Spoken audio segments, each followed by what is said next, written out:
Esta fue la primera verdad que me quemó la piel por dentro. No fue un error impulsivo, fue una claridad.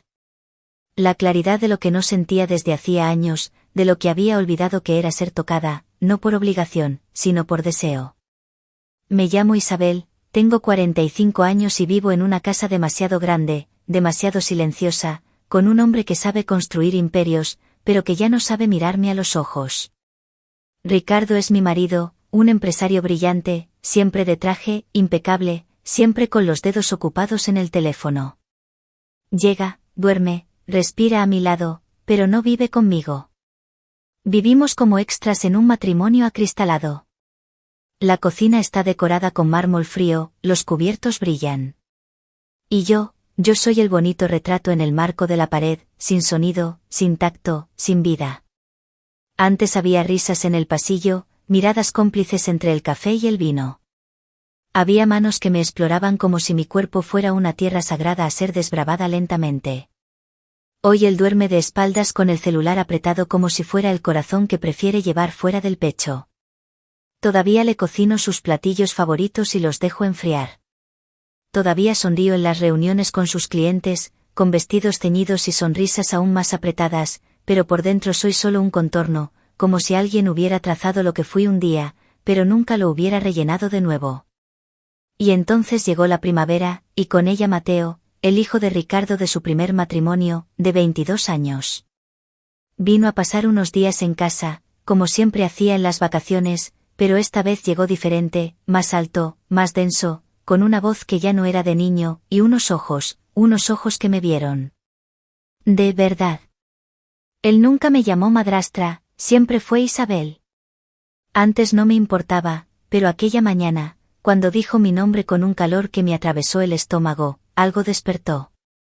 Estás guapísima hoy, dijo. Llevaba mi bata de satén blanco, la cinta atada distraídamente a la cintura. La tela abrazaba mi cuerpo como si fuera un recuerdo. El escote cedía un poco, no por intención, sino por diseño. Sus ojos bajaron y se posaron por un segundo en el hueco de mi clavícula. Ese espacio que Ricardo no tocaba desde hacía más de una década. Me reí. Una risa insegura. Me puse el cabello detrás de la oreja. Fingí que era solo gentileza, pero algo quemaba allí. Una luz cálida atravesando el cristal, como si esa parte de mí hubiera sido finalmente notada. Después de eso, empezó a aparecer más en la cocina con pequeñas excusas. «Necesitas ayuda con el vino», decía, pasándome el abridor con los dedos que siempre rozaban los míos, un segundo más. Y yo empecé a usar telas más suaves, blusas con escote en V, ropas que había olvidado en el fondo del cajón, esas que conocían mis curvas como viejas amigas. Mi cuerpo aún recordaba cómo era ser deseado, y él parecía saberlo también. Una noche nos sentamos en el sofá, solo nosotros dos. La luz del televisor parpadeaba, nuestras rodillas casi se tocaban. Me contó historias de la universidad. Me reí más de lo debido. Incliné mi cuerpo sin darme cuenta y sentí la forma en que me miraba, no como una mujer casada, sino como un atardecer que quería mirar más de cerca. Esa noche no dormí. Me di vueltas de un lado a otro en el vacío junto a Ricardo, más helado que nunca. Mis manos se deslizaron por la piel de mi propio cuerpo, lentas. Y en mi mente no eran mis manos, eran las de él, las manos que me miraban incluso antes de tocarme. A la mañana siguiente, Mateo se acercó en la terraza. «Te mereces sentirte viva», dijo. «No amada, no adorada, viva». Y fue en ese momento cuando me di cuenta de que lo que estaba sucediendo entre nosotros ya no era inocente y tampoco era pasajero. Las mañanas comenzaron a pulsar diferente, el ruido de la cafetera, la luz escurriéndose por los azulejos y los dedos de él entregándome la taza con un toque casi susurrado. Él no pedía nada, pero preguntaba con la mirada, ¿vas a decir que no? Y yo, no decía. Dejaba que me siguiera a la despensa, al jardín, al silencio. La forma en que sus ojos recorrían mi cuerpo, desde la curva de mi cintura que aparecía cuando me estiraba hasta la tela de la bata que bailaba entre mis muslos cuando subía las escaleras, me hacía recordar que aún existía alguien dentro de mí que quería ser descubierta. Un día de lluvia fina, entró en la sala lentamente. Llevaba un camisón ligero, un cardigan por encima sin sujetador, jazz bajo de fondo, la luz cálida como miel. Se acercó, me miró y dijo, recuerdo que te encontraba hermosa cuando era pequeño, pero no entendía por qué. Y ahora, entiendo. ¿Entiendes qué? Pregunté, mi voz un secreto entreabierto. Entiendo. Es la forma en que estás en el mundo, Isabel, como si fueras un misterio que solo puede ser desenvuelto con calma. Me levanté demasiado rápido. Fui al fregadero. Fingí lavar una copa. Él se acercó de nuevo, cerca. El calor de su cuerpo rozó mi espalda y me arqueé. Sutil. Justo lo suficiente. Su mano tocó mi espalda justo en el punto donde la tela casi besaba la piel, temblaba. Y cuando me giré, los rostros demasiado cerca, vi en sus ojos la pregunta, ¿quemar? ¿Esto es real? ¿Me quieres o es solo nostalgia de quién fui? Incliné mi rostro solo un poco y él me besó, no como un secreto, sino como una confesión. Allí en la cocina de la casa, donde nadie me veía, pero alguien finalmente me veía por completo. Y aquello era solo el comienzo. Después del beso, el mundo no se desmoronó. No hubo truenos ni puertas golpeando, solo silencio. Un silencio nuevo, pesado, lleno, casi sagrado. Esa noche no hubo sexo, pero hubo toque. Toques que ardían más que cualquier desnudez. Manos que exploraban como quien reza, como quien redescubre el mapa de un territorio olvidado. Mis caderas, mi cintura, el punto exacto donde las costillas ceden espacio a la carne suave. Dormí en sus brazos, de espaldas a su pecho, el calor de su mano reposando firme sobre mi vientre como un pacto sin palabras. Por la mañana preparé café, como siempre, tortillas, tostadas, frutas. Solo que el lazo del delantal estaba más apretado de lo normal. La orilla del camisón danzaba sobre mis muslos mientras caminaba por la cocina. Y sentía su mirada siguiéndome, no con prisa, sino con sed. Entró despacio, se detuvo, me miró como quien acaba de despertar de un sueño hermoso. Soñé contigo, dijo. Pero estaba despierto. Le extendí la taza. Nuestros dedos se tocaron de nuevo, suavemente, prolongado, lo suficiente para arder. En los días que siguieron, Mateo casi no salió. Rechazó invitaciones de amigos, ignoró notificaciones en el celular. Prefería la cocina conmigo que el bar con sus compañeros, el silencio conmigo que la fiesta afuera. Ricardo no llamó, no envió mensajes, no preguntó si estaba bien. Estaba en otro congreso, viajes de negocios, palabras vacías como un guión mal ensayado. Empecé a dormir con la puerta sin llave. Él nunca la cruzó, pero sabía. Sabía que la invitación ya había sido hecha. La tensión entre nosotros era tan palpable que bastaba una mirada y el aire cambiaba. Nuestros cuerpos se convirtieron en brújulas, uno siempre sintiendo la presencia del otro. Y cada movimiento mío era un susurro de permiso. Una tarde cálida, fui a regar las plantas del jardín.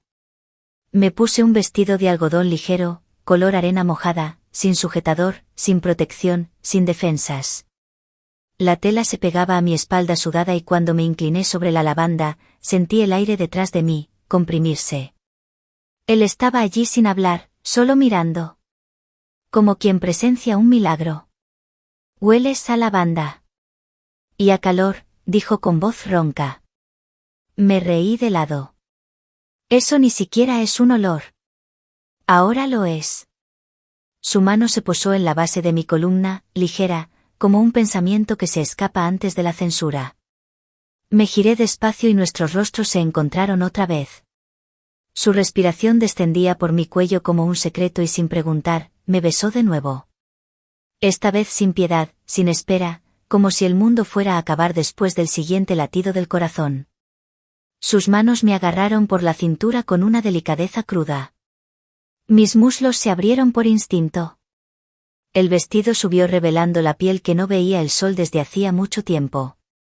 Me levantó sobre el mostrador de la cocina, donde antes picaba verduras, y allí, con mis rodillas alrededor de él, el tiempo se detuvo. Su boca buscó la curva de mi cuello. Sus dedos exploraron mi espalda, como si buscaran historias escritas en la carne. Y yo me dejé leer. Cuando él se detuvo, la boca roja, la mirada oscura, la respiración entrecortada. Susurré, no podemos seguir. Él asintió, pero no retrocedió. Esa noche no nos tocamos, nos sentamos frente a la chimenea y él me contó que fue criado por una madre ausente, que siempre se sintió invisible, que su padre lo trataba como un proyecto, no como un hijo.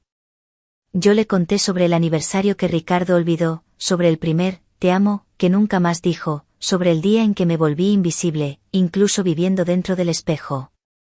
Él no lloró, yo tampoco. Pero había ternura en cada silencio. A la mañana siguiente, el hechizo empezó a deshacerse. Mateo empezó a hacer las maletas. Cada camisa doblada como un adiós. Cada objeto guardado con una tristeza mansa. Me quedé en la puerta viéndolo desaparecer en pequeñas partes. Me miró sin sonreír. Debo irme, dijo. Lo sé, respondí, pero tengo miedo. Me acerqué, tomé su mano. Yo también. Juntamos las frentes. Respiramos juntos. No quiero olvidar, susurró. No lo harás. Y él me besó. Suave. Final. No un inicio, un entierro. Y entonces se fue sin drama, sin promesas, sin lágrimas, solo el vacío. Al final del día, escuché el coche de Ricardo en el garaje, puntual, como siempre. Entró sonriendo, habló de aeropuertos como si nada hubiera pasado. Yo sonreí, hice los gestos correctos, pero mis ojos nunca más buscaron los suyos.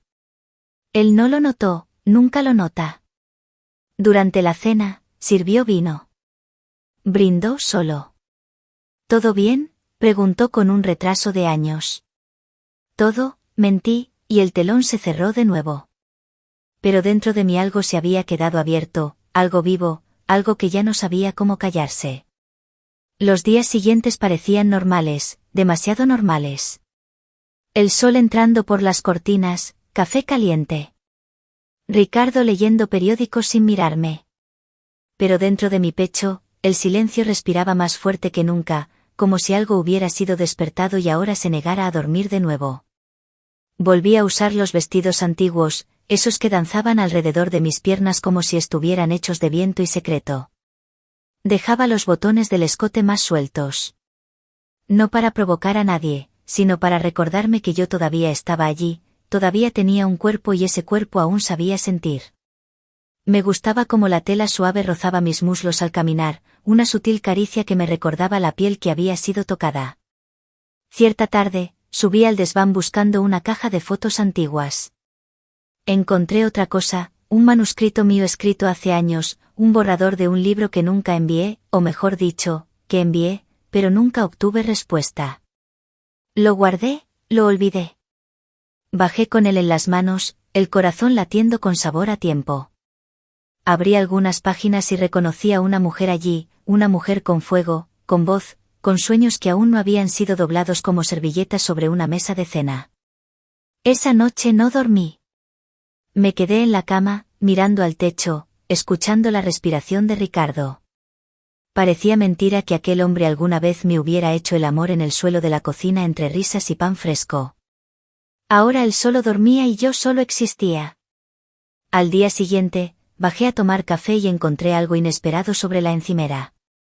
Un pequeño paquete envuelto en papel pardo, sin remitente, solo mi nombre escrito a mano. Abrí. Dentro había un pendrive y una nota. Escucha con auriculares cuando estés sola. Esperé a que Ricardo saliera. Subí a la habitación, cerré la puerta, me puse los auriculares y la voz de él. Mateo. No hablándome a mí, sino leyendo extractos de mi manuscrito antiguo con calma, con reverencia, como si cada palabra fuera una parte mía que él quería devolver. Ella andaba por la casa como quien anda dentro de su propio silencio, pero sus pies aún sabían bailar. Bastaba una invitación que viniera sin prisa. Él leía con la voz baja, íntima, casi un susurro contra el lóbulo de mi oreja. Lloré sin sollozos, sin drama. Lloré como quien sangra por dentro, pero no era dolor, era alivio. Él había leído aquel libro, aquella versión de mí que ni yo recordaba ya. Y ahora él me la devolvía con su propia voz. Sentí un escalofrío que no era de frío, sino de reconocimiento, un mapa de mi propia esencia que se desplegaba ante mí. Esa tarde fui al jardín, descalza, con un vestido ligero y la espalda sudada. Me senté bajo el sol, cerré los ojos y dejé que el mundo me tocara, el viento entre los senos, el calor en los muslos, el olor de las flores, recordándome que tenía piel y esa piel merecía ser sentida. Dejé que la brisa jugueteara con la tela de mi vestido, revelando y ocultando las curvas de mis piernas, una danza silenciosa solo para mí. A la mañana siguiente recibí una llamada. Era del antiguo editor que había rechazado mi manuscrito. Hola, Isabel. Silencio. No sé cómo decir esto, pero hubo un malentendido. Su historia llegó a las manos correctas y tenemos interés en publicar. Me quedé muda. Alguien, un joven, compró los derechos de su borrador antiguo, alegando que quería regalarlo a la mujer que lo escribió, pero la editorial lo leyó. ¿Y usted todavía quiere verlo publicado? Cerré los ojos. Mateo. Él había encontrado mi texto y lo había comprado sin decirme nada. No respondí de inmediato, pero en ese instante algo dentro de mí gritó, sí, quiero. Quería no solo el libro, quería mi voz de vuelta. Esa noche, cuando Ricardo durmió, fui a la habitación de huéspedes, donde Mateo había dormido. Me senté en la cama, pasé los dedos por las sábanas, todavía con su olor. Pero a diferencia de antes, no lloré. No deseé volver en el tiempo. Simplemente agradecí, porque en aquella habitación había renacido, aunque él se hubiera ido. Y yo estaba lista para quedarme. Los días que vinieron después parecían tranquilos, pero había una corriente por debajo de todo, como si mi vida fuera un lago espejado y solo yo viera las grietas en la superficie. Ricardo volvió a tocarme de leve, manos distraídas en el hombro, un beso rápido en la frente. Pero ahora yo percibía la diferencia entre toque y presencia, entre rozar y sentir. Yo sonreía, como siempre, hacía café, regaba plantas, respondía mensajes de gente que preguntaba por cortes de pelo, no por heridas. Pero por dentro algo se había encendido y no se apagaba más. El aire se sentía diferente en la casa, ya no era solo el silencio de la ausencia, sino el eco vibrante de la vida que había renacido en mí. A veces tomaba el celular, pasaba el pulgar sobre la pantalla oscura, como si el nombre de él pudiera aparecer por milagro. No aparecía, pero yo sentía. Sentía que él todavía pensaba en mí, porque el tipo de intimidad que tuvimos no cabe en un adiós simple, no se cierra con cremallera. Era una huella invisible, un suave calor en mi piel que recordaba cada roce, cada mirada. Los vestidos que usaba ahora, más ligeros, con la espalda descubierta, no eran solo una elección de vestuario, eran una declaración silenciosa de esa nueva piel, esa que ya no se escondía. Fue en una mañana tibia que todo giró, la campanilla sonó. Fui hasta la puerta, aún con el cabello recogido de cualquier manera, la camiseta fina pegándose a la espalda por el calor. Y allí estaba ella, alta, tacones finos, cabello perfecto, una sonrisa de cuchillo. Hola, soy la madre de Mateo, dijo. Mi estómago se encogió. No veía a Marisol, la madre de Mateo, desde los tiempos en que él aún era un muchacho. Entró sin invitación, como quien cree que todavía tiene las llaves, y dijo con un aire ensayado, vine a visitar, a matar la nostalgia, ¿sabes cómo es? Yo no sabía. Mateo apareció en el pasillo, se detuvo. Mamá, dijo. Ella sonrió más, como quien echa perfume en una herida abierta. Pensé que te alegraría verme. Él no respondió. La mirada de ella recorrió la sala, después cayó sobre mí, rápida, evaluadora. Y entonces se posó en Mateo. Veo que tú e Isabel están cerca. La frase era un veneno envuelto en azúcar. Nos congelamos. Ella rió. Dulce como ácido. Relaja, querido. No vine a estropear nada. Solo a recordar que todavía tienes otra familia. Se volvió hacia mí. ¿Y tú ya le preguntaste a Ricardo cuántas veces me sigue llamando? Y salió como un vendaval que no derriba muebles, pero arranca el aire de la casa. La puerta se cerró, pero el daño quedó. La noche cayó despacio. Con ella el peso de lo que fue dicho, de lo que fue insinuado.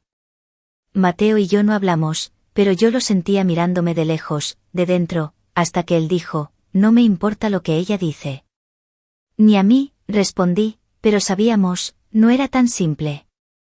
La tensión se extendía entre nosotros como un velo invisible, cargado con las palabras no dichas y los miedos recién despertados. En esa madrugada él vino hasta mi puerta, no golpeó, apenas esperó. Abrí, él entró, sin palabras, sin promesas, se acostó a mi lado. Y por primera vez, nuestros cuerpos no solo se encajaron, se reconocieron. Mi piel se pegó a la suya como respuesta.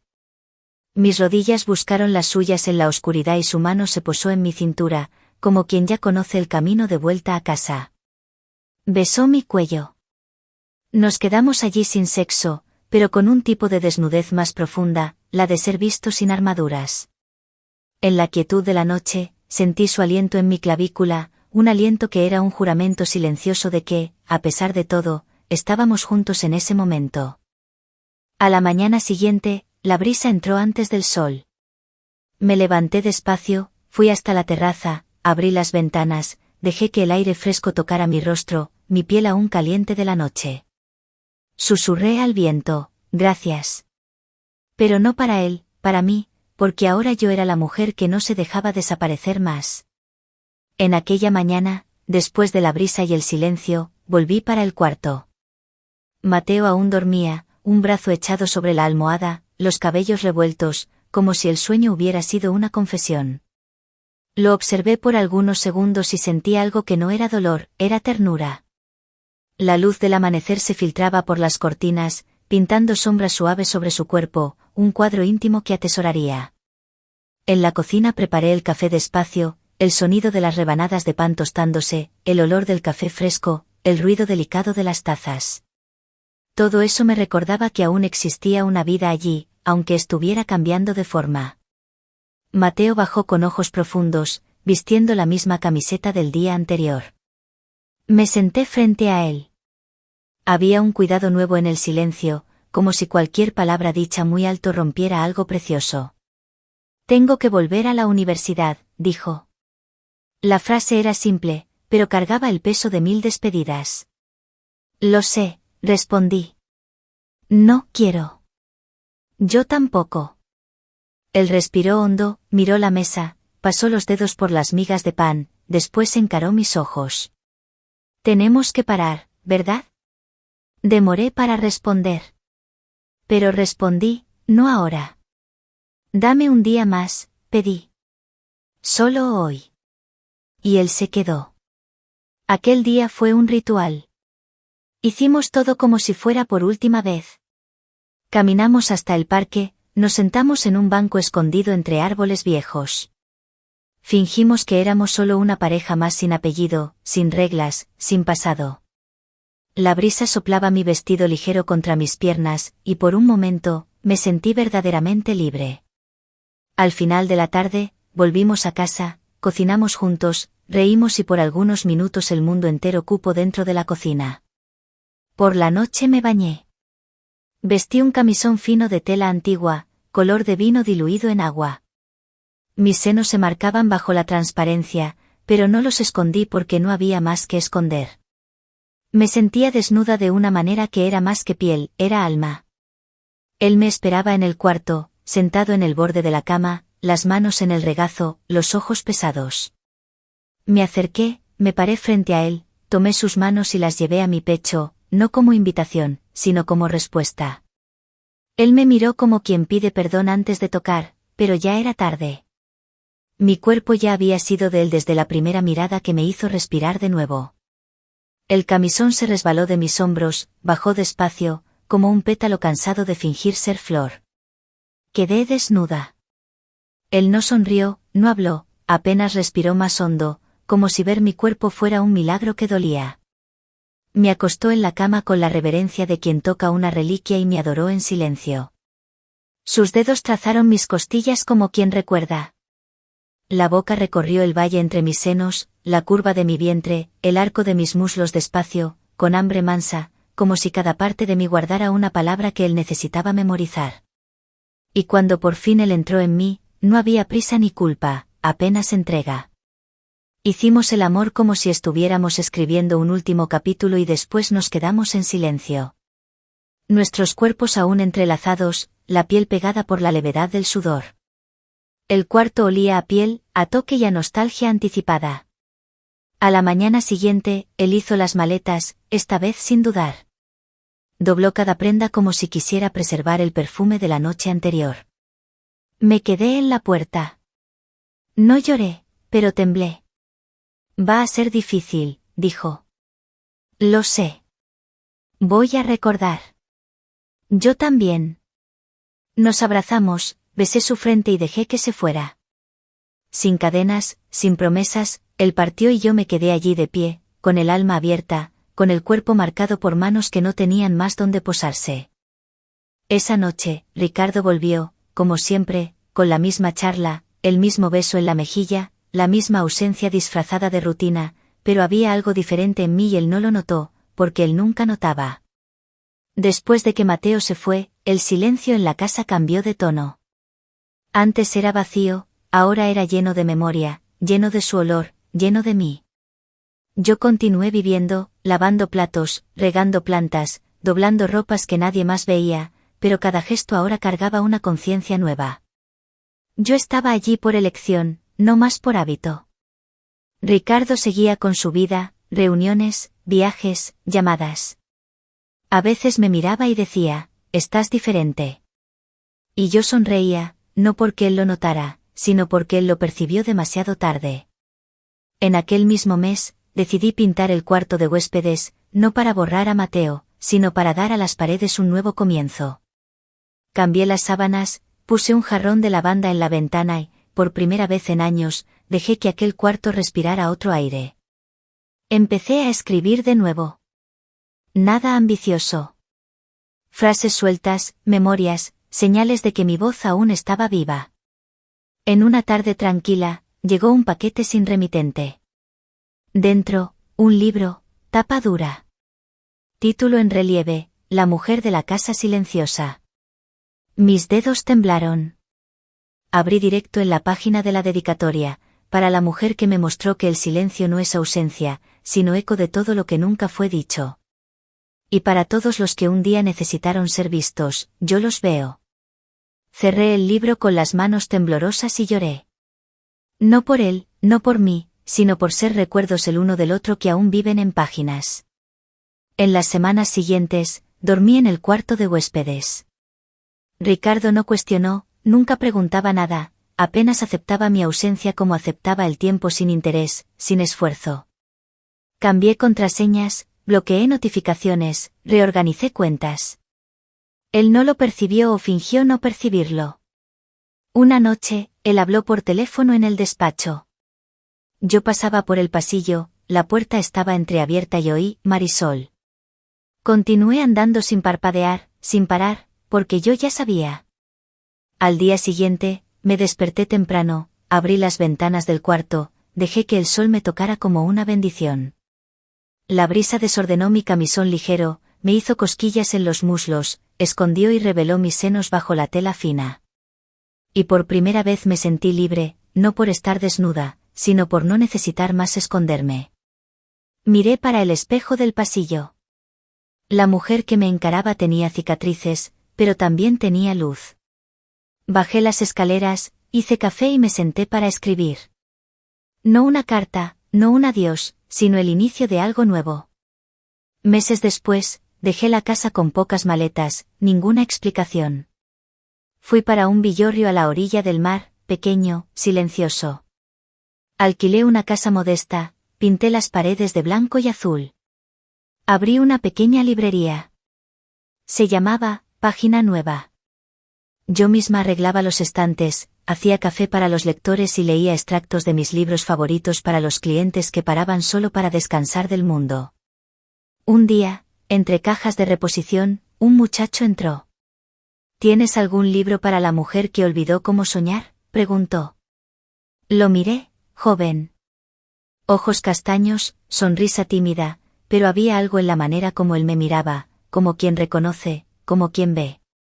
Entregué a él el ejemplar de Mateo. Él leyó el título. Sonrió. Nunca oí hablar. Ahora vas a oír, respondí. Él salió, pero me dejó algo. La certeza de que, incluso si el amor no vuelve, la mirada puede.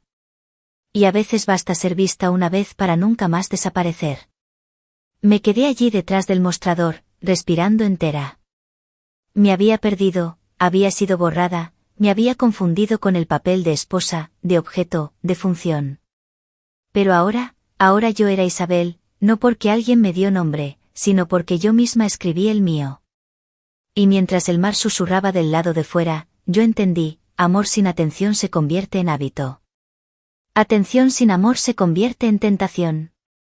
Pero entre los dos vive la libertad. Y la libertad es donde una finalmente se encuentra.